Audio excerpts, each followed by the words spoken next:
All right. Well, welcome to another Leftist Read-Along.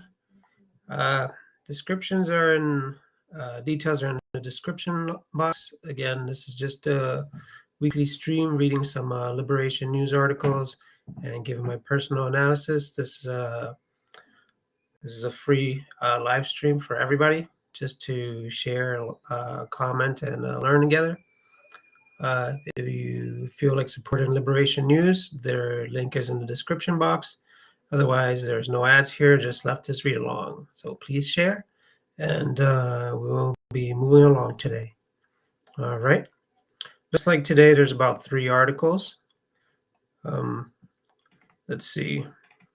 Well, let's see. Give me a second. 18th.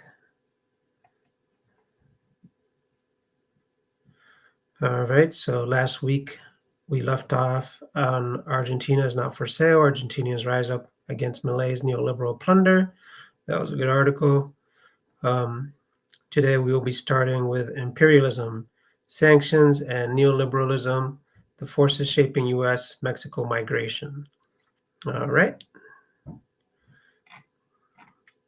And this article was written by Javier Mendoza, February 19th. All right, let's get going here. As night temperatures drop below freezing in the Sonoran Desert, thousands of asylum seekers wait at the border wall for Custom and Border Patrol officers to transport them to detention centers and commence their asylum process. In December 2023, the Tucson, Arizona sector set a new record for weekly encounters during which federal officials detained over 17,500 migrants in 7 days. Near the southern Arizona town of Sasabe, asylum seekers often wait days at a time in harsh weather conditions with very little food, water, and supplies. When warmongering politicians use the lives of asylum seekers as bargaining chips for military funds across seas, they fail to acknowledge the humanitarian crisis and the cost of the influx of asylum seekers at the southern border. Presently, there have been tense debates in Washington regarding the allocation of additional funds for the border. These allocations have been proposed in conjunction with increased funding for the war in Ukraine and additional aid to Israel. Republicans are refusing to approve any further budgets unless the militarization of the border is resumed and asylum regulations are tightened. As it currently stands, migrants at the border are taken to CBP centers where they begin the asylum process.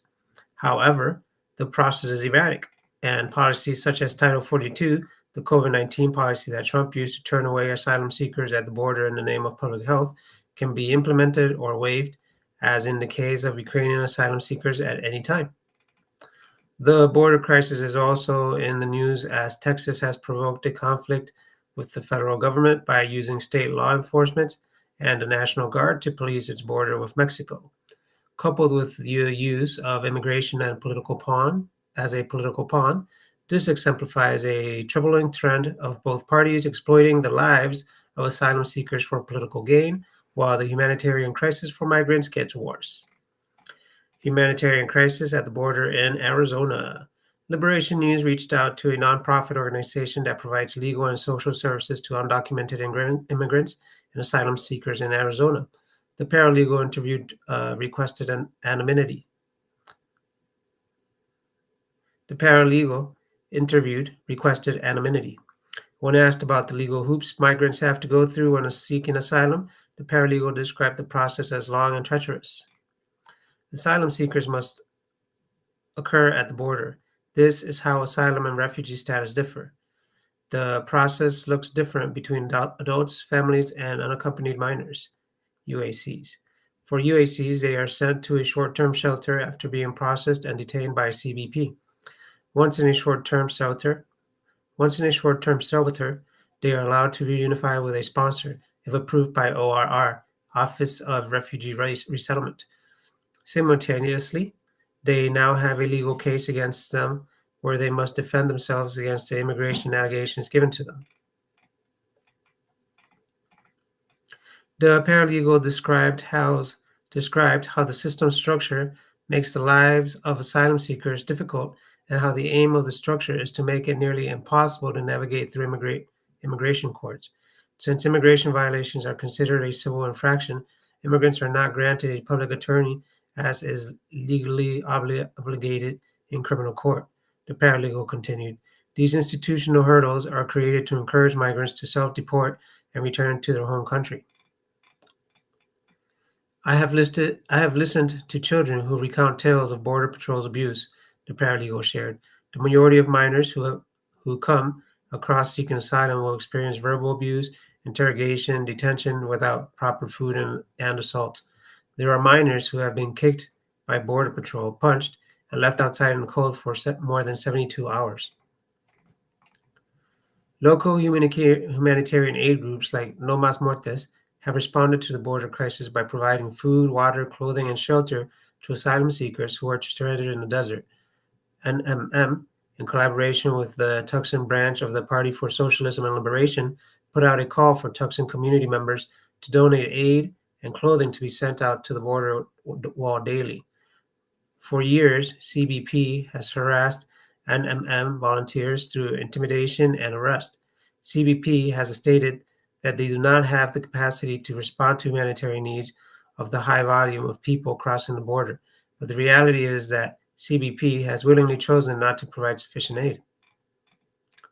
In a tweet, NMM describes CBP's lack of response as weaponized negligence.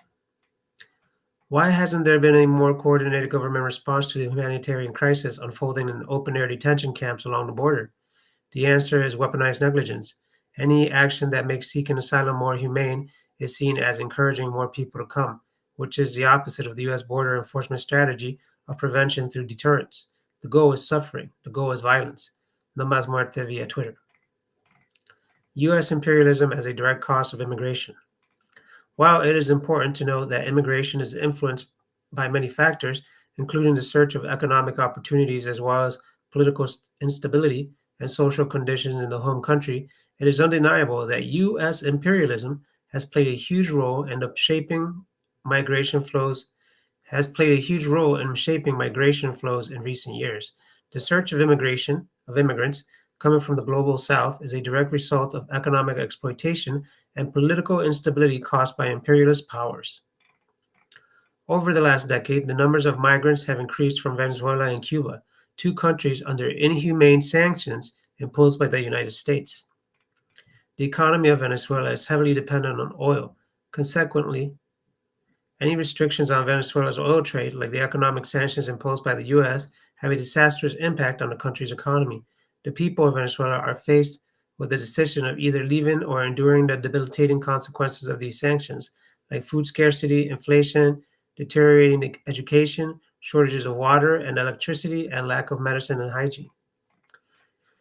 In 2017, the number of Venezuelan-born residents in the U.S. was a little more than 350,000 people.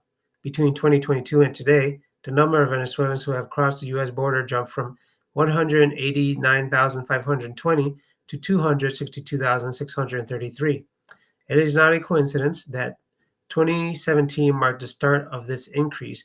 2017 was the year that Trump administration implemented new rounds of sanctions against Venezuela, including Executive Order 13808, which prohibited the trade of Venezuela bonds and the accrual of new debt by the national government and oil companies. Regarding Cuba, since 1962, the cruel embargo the U.S. has imposed on Cuba has prevented the island from trading with other nations and having access to outside resources. Notably, in 2021, Cuba developed its own COVID-19 vaccine, but had difficulty distributing it because of a syringe shortage that resulted directly from sanctions. The vast majority of people who leave Cuba do so because of economic chokeholds caused by sanctions. Despite what Western media wants people to believe, the socialist government in Cuba is not the leading reason for migration. Almost 87% of Cubans support the Communist Party of Cuba.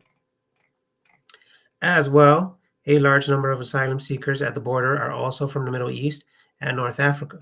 Most seek refugee status due to the political violence and unrest in their home country caused by U.S. interventions, as has been seen for the past more than 20 years in Iraq, Libya, Syria, and elsewhere. The oppression of immigrants and asylum seekers can be tracked back to the capitalist system. The cruel tactics implemented by imperialism abroad are brought back home to terrorize asylum seekers at the border. Today, we see people hit the streets in support of the Palestinian struggle, showing that not one is fully liberated until we are all showing that no one is fully liberated until we are free. Excuse me, let me read that again. Showing that no one is fully liberated until all are free. Until we all are free. Okay, that's backwards to me. Showing that no one is fully liberated until we all are free. From Mexico to Palestine, all the walls have got to go. Okay, my summary to this is yeah, this is historic. This is what imperialism and capitalism has always done. Uh, it has always stolen the minerals, the wealth from South America, and redistributed it back to, if not the North, uh, European nations. This is historic. This is factual. You can read books about it. You can even read books about how America destabilized governments in South America every time they didn't want to play along to their capitalist games, where America would buy unprocessed minerals from South America and then process them here in America because it would be only 1/10 the price, and then they would sell it processed here at 10 times the cost, right? So they would make all the profit here. They would also make back deals with corrupt governments, corrupt government leaders that would pretty much sell out the minerals in South America so that they would pretty much give away the land or have really bad trade deals like sell the land for dirt cheap and we will finance your railroads of transport and charge you ridiculous prices of interest from it. Um, but this is one reason why, as leftists or as socialists or communists, we are always sympathetic to immigrants, whether documented or undocumented, because this is what capitalism does. Which reminds me, one of my big points that I want to get to in regards to this article is amnesty, right? We can't keep voting for Democrats thinking that they're the ones that are going to bring amnesty. Amnesty is not something that liberals or conservatives are supportive of. Who is supportive of amnesty, and it's not even supportive, is more of a necessity, is capitalism. What's going to happen, I think, is as happened during the Reagan years when he provided amnesty for millions of immigrants, is happening now. This system here in America actually thrives. The capitalists, the real capitalists, the elites, the oligarchs, the big corporations, they actually thrive on cheap labor, and there is no cheaper labor than immigrants. So it's twofold for them, right? They destabilize other countries, take their minerals, and then they have no actual issue where having immigrants come in because they will work for a lot less. And eventually, a lot of these immigrants will have to have a path to citizenship or residency somehow in order to be in the books properly. It is way, way cheaper to provide amnesty to immigrants than it is to actually round them up and deport them, as people like Trump and Biden say that they're going to do, right? So it's not a matter of who you vote for in regards to who's going to give you amnesty or who's going to give you better immigration laws. It really does matter on the economic cycle, on whether the economy is doing really well and there's just pressure from there being so many immigrants undocumented in America. Um, so there's other dynamics other than, we have to vote for a liberal or a Democrat in order to get better immigration laws. It doesn't work that way. It just never has. We all know that it's all based on what the corporations want and what the economy needs. And when we mean the economy, we don't mean the working class doing well. We mean the big corporations doing well. When people talk about the economy, they're not talking about you and me. They're not talking about whether you and I are homeless or getting our bills paid. They're talking about how well investors are doing. So just keep that in mind when people talk about immigration. that is as a cause and effect, right? And there's a lot of wheels turning. But what's happening at the border? Personally, these people are coming here because their resources have been plundered, and they have been oppressed and sanctioned. So they're technically coming to get what's theirs, whether we like to say it or not. We, as Americans, as citizens, we don't thrive. We benefit hugely from the exploitation, the sanctions, and the interventions that our government does across the world. Um, and we should definitely be self-aware that we don't make great money here because we did it ourselves and because we're hard workers. No, we're a big part of it is because we're really just benefiting from the exploitation of the rest of the world. Um, so I personally am very empathetic to undocumented people. I understand why they're here. Most of them are not criminals. Most of them are just people that are trying to survive. Um, not going to label anybody as a criminal. Um, I know in the mainstream media they'll pick out that one immigrant that did something crazy and be like, "See, they're all evil," when we all know studies wise that the percentage of crimes within the immigrants in America is extremely low compared to the general American citizen or resident here. Um, all right, that's pretty much it. All I have to say on this article. This was a well-written article, actually. I don't think there's much else I need to add to it. I definitely recommend other people reading this. Let's move along here. Let's see.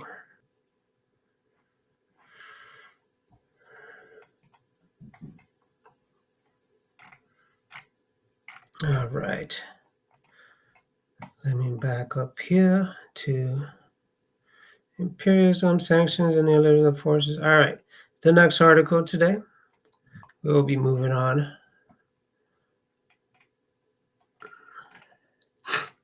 The far right's latest attack on trans people is a women's bill of rights. No, really. Yeah. So this is mental acrobatics, bait and switch kind of play here. Let's see. This one was written by Morgan Artiukina, February 21st, 2024.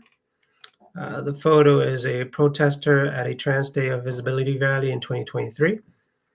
Credit to Flickr, Matt Harkak.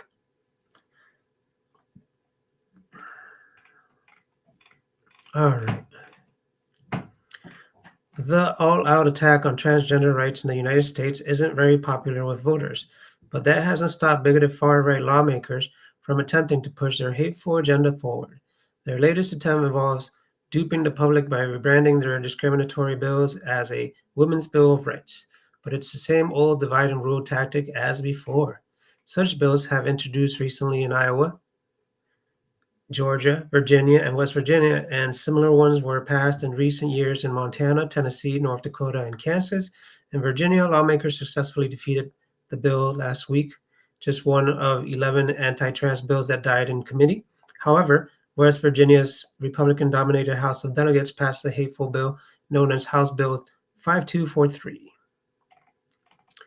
The bills roughly cover the same topic as many other anti-trans bills being pushed in states across the country, seeking to ban trans girls and women from public facilities and sports of their gender, to require markers showing one's sex assignment at birth on government IDs and birth certificates, and to legally define gender-associated words like mother and father, man and woman, and boy and girl in ways that erase the existence of transgender people.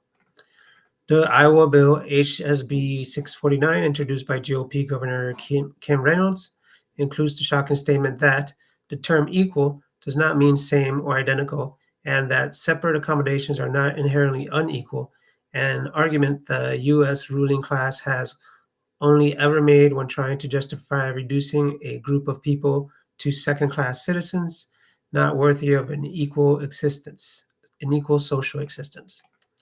The far right are not allies to women. In defending her hateful bill, Reynolds falsely declared that defining a woman is code in code has become necessary to protect spaces where women's health, safety, and privacy are being threatened, like domestic violence shelters and rape crisis centers. However, the record shows that neither Reynolds nor any other far-right politician pushing these hateful bills actually care about the needs of cisgender, that is, non-trans women. Iowa and Georgia have both passed extremely restrictive abortion bans up to just 6 weeks after conception, and West Virginia has banned virtually all abortions aside from certain extreme exemptions. This has put millions of women's health and lives in danger and is part of the nationwide assault on our fundamental democratic rights, including the rights of LGBTQ people. Further, within the last year, Reynolds' government has stopped providing emergency contraception for sexually assault victims and further restricted access to public aid programs like Medicaid and the Supplemental Nutritional Assistance Program, SNAP, which primarily benefit poor families and single mothers. A stunning 31.9% of single mothers with children under 18 in Iowa are living in poverty, according to state statistics. I want to read that one more time. A stunning 31.9% of single mothers with children under 18 in Iowa are living in poverty, according to state statistics. None of this is the fault of transgender people. If Republicans are as concerned about the status of women's freedoms as they claim, they would seem ideal places to start. These would seem ideal places to start, not with pursuing trans women who are already among the most marginalized groups of all women. Culture wars, a divide and rule tactic of the ruling class. Regardless of the sincerity of the far right's claims to be defenders of women's rights, the notion that the right of cisgender women are at odds in any way, shape, or form with the rights of transgender women and men, or non-binary and third gender people is totally false. In fact, the primary purpose of the attack on trans rights is to divide the working class, trying to convince us that the real threat to us come from each other and not the billionaires who force us to work long hours for their enrichment, deny us health care, and continually push for the destruction of the environment and disastrous wars the world over. But working people know better. Protecting the rights of trans people always helps solidify everyone else's rights. Banning discrimination against trans people helps protect everybody from discrimination.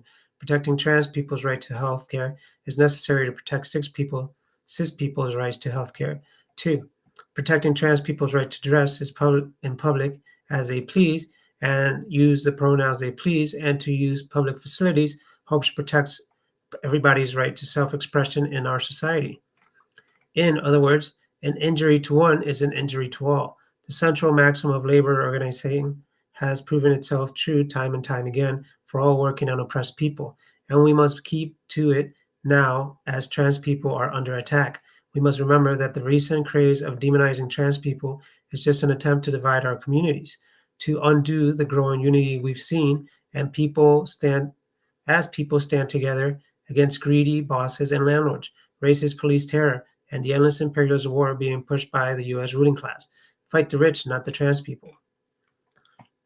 Right, so my light analysis on this, because I'm not fully informed on all of these issues, but I do support people's rights to be pro-choice and people's right to identify themselves as what they feel in their hearts and in their minds, right? There's a big confusion, I guess, if I will add to this message of the way people identify themselves. People say, "Oh, well, you're a man or you're a woman because that's what I see." Yes, anatomically, in human anatomy, there's two sexes, right? There's female and there's male, but that does not equate to what the person feels mentally or emotionally or spiritually or physically that they are, right? Or they identify as. So I think that's a big misnomer for most people, the misrepresentation of what identifying and what a sex or gender is. And we must be empathetic and thoughtful that we don't all think the same. We don't all feel the same. We're not all attracted to people the same. There's a huge spectrum in the gender of people's personality, I guess you could say, that we all range. Like we all like certain preferences of people, not just in. It's not like we all just say, "Oh, you're a man, so you like all women." No, you like certain types of women. You like certain kinds of characters. You like certain kinds of personalities. And it's the same for people that are trans or anybody within the gay spectrum. You know, so we should be empathetic and sympathetic to people that struggle with this. And I definitely think that because I'm a huge supporter of universal healthcare, I think that they do deserve healthcare and medical treatment as necessary. If they feel that it's a mental issue where they need to work it out so that they can figure out what they want to identify as clearly or who they want to identify as clearly. I don't think it's fun for them to lead these kinds of lives where they're confused or they're trying to figure themselves out because it's not the norm. uh, uh, Trans, cis, LGBTQ people, trans people, these people don't grow up choosing to have a hard life, and to be ostracized. But that is what happens to them. So trust me, I don't think that they choose this liberally to wreak havoc on the world or just to be rebellious. No, these are people that may need help and deserve to be helped or guided. Just like anybody else, they need to be mentored through life so that they can have a healthy upbringing, healthy lifestyle, right? Um, the same with when it comes to women's rights, when it comes to being pro-choice. Uh, if it's a religious matter, well, then you shouldn't be mixing your religious views with the state.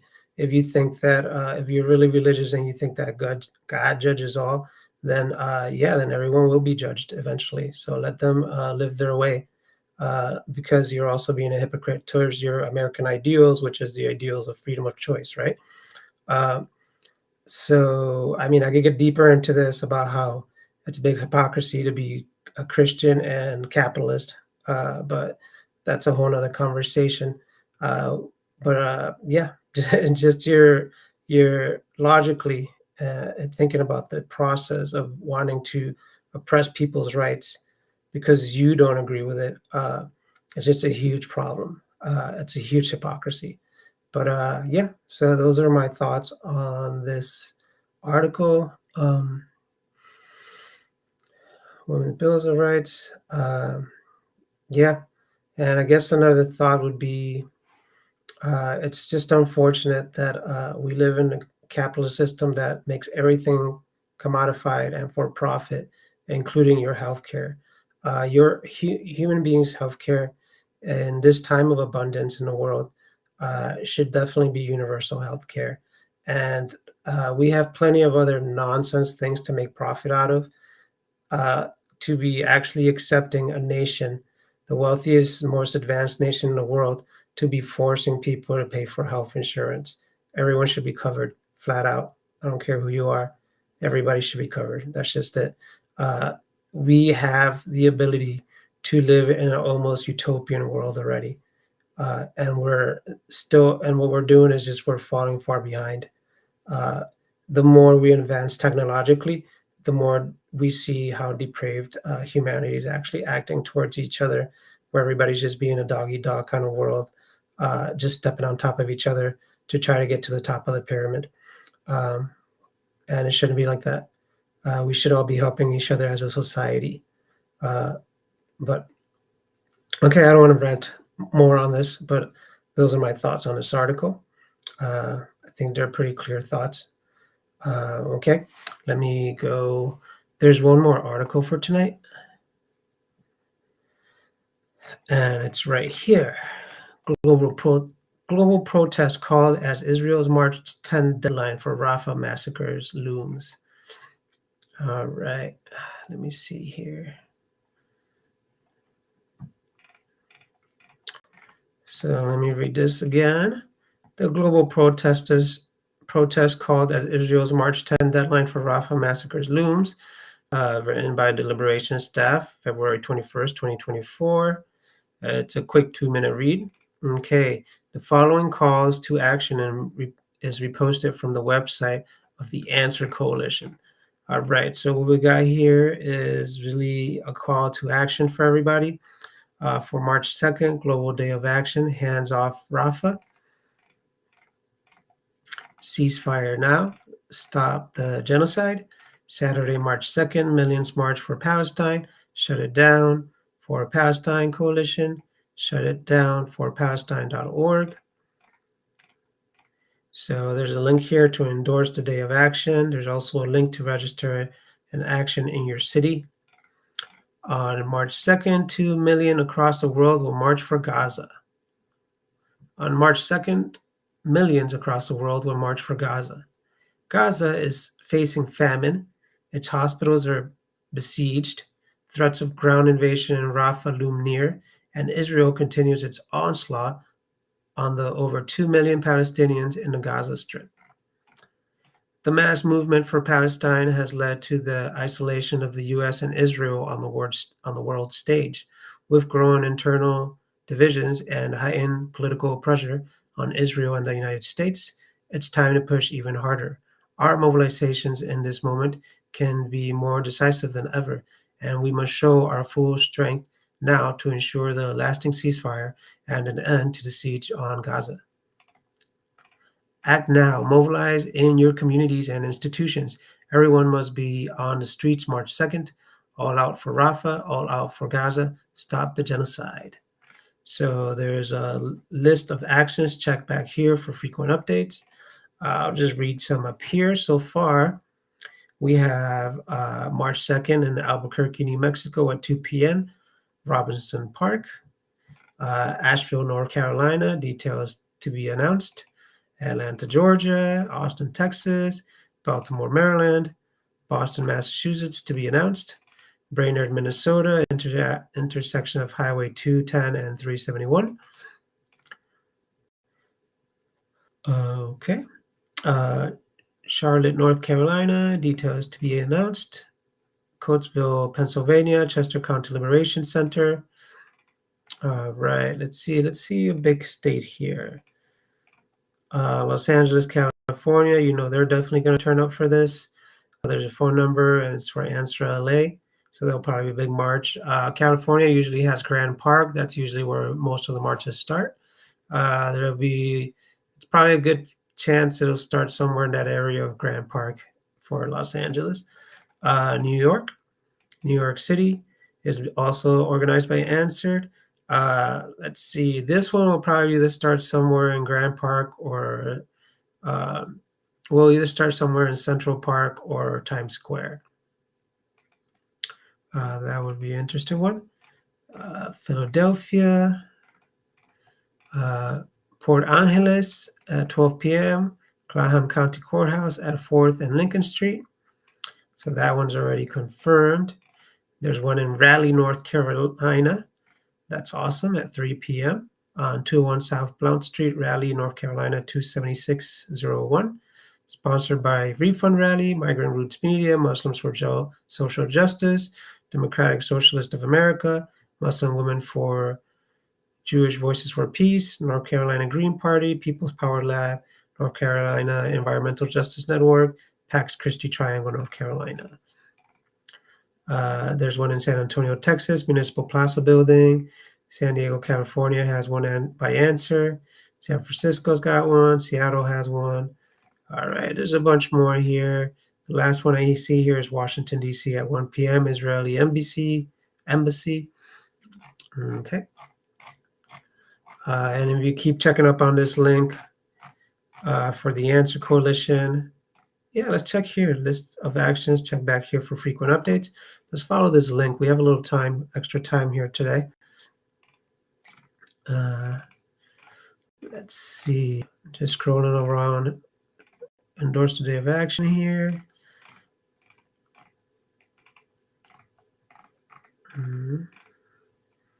Okay, so on this link here, on this page, it's actually already well more updated. So definitely follow this link, which is answercoalition.org.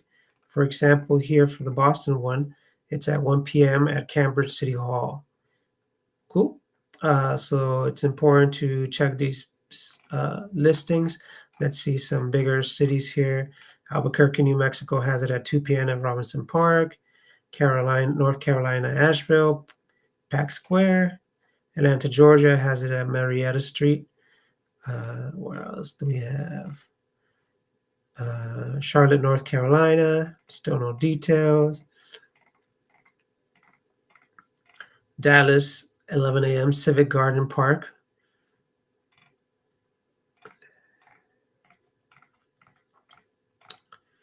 There's one in Geneseo, New York.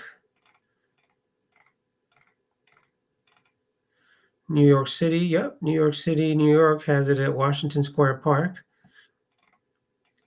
Pensacola, Florida has it on Main and Ruse Street. Phoenix, Arizona has it on Tempe Beach Park. Port Angeles, Washington at Clallam County Courthouse. All right. Portland, Maine has one, location to be announced. Portland, Oregon has one. Lonsdale Square. Raleigh, North Carolina, already mentioned that one. Rochester, New York has it in Rochester City Hall. All right. So I don't need to read all these, but we all get it. We all know what it is. List of endorsers, Pastime Youth Movement. There's a lot of them here. I emphasize this is a good cause where a lot of people within the leftist spectrum are going to unite, and it's a good opportunity to spread knowledge if you're a socialist, a communist, or believe in strong socialist programs, because we have a lot of liberals also going to these rallies, unifying with the left for the rights of Palestinians, for the human rights, for the ceasefire, and to the genocide. And I think it's a good opportunity to create bridges while you're out there, to talk to people about how all of this suffering, all of this horror that we're seeing nowadays is really due to imperialism and capitalism. The issue of the corruption within the system. It's not to say that people aren't corruptible outside of the system, but the system of capitalism that we're living in really does reward the worst people. It's not to say that if we lived in a socialist or communist system, we wouldn't have violence, we wouldn't have corruption. Yes, we would have all that, but with a stronger justice structure, we would have a better way to safeguard people from such greed and just blatant disregard for life, right? Uh, it's a cycle with capitalism, with industry, with imperialism, where you pull the reins back for a little while. The working class makes small gains, but then years pass by and we take two steps back. So you take one step forward, a few years go by, you take two steps back. Right now, in the advanced civilizations that we live in the richest nation in the world, this nation should be a utopia for as much as it profits and just takes from other nations, as much as it exploits other nations. But no, it's not a utopia because all that exploitation, uh, uh, the gains are passed up to the 1%, the billionaires, the industries. They make the profits, and the working class. We live comfortably, I would say, but they leave the lower working class or the poor people with no real serious safety net to rehabilitate them and uplift them. And that's what capitalism does, right? And the ghouls just buy the politicians, which I call their sock puppets, to uh, to allow them to get away with even more uh, ghoulish things, such as sending billions to Ukraine and to Israel to support a genocide.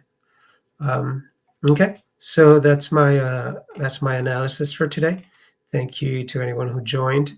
Uh, as I mentioned, uh, feel free to look in the description box And feel free to look in the description box and follow Liberation News. I've chosen Liberation News, by the way, because I enjoy their articles. I feel they are very informative and provide plenty of links, plenty of dialectical materialist analysis that I can fall back on and research. For example, anytime you click on any of these links, usually they will show you other links that you can go to, like Women's Bills of Rights, House Bill 5243. Like if I click on that right now, it should take me to an article that talks about it. Well, it takes me to the West Virginia legislature where the House bill is in detail here, which is a huge help. Women's Bills of Rights. If I click on that, yeah, and it takes me to an article detailing the Women's Bill of Rights policies could impact daily lives of transgender community. All right. Well, thank you everyone for joining along. As I mentioned before, this is just a leftist read-along for personal growth. I'm not trying to make money here, so feel free to join if you'd like to and comment, make questions. Everybody have a great rest of your weekend and keep up the fight. Stay strong and stay informed, stay knowledgeable, stay empathetic, stay peaceful, stay calm, think before speaking, and make sure the best way to move forward is to just be patient and keep teaching people. Never give up the fight to treat everybody as your brother and sister, and keep teaching them as if you really cared and loved them. All right, have a good day, everybody, and goodbye.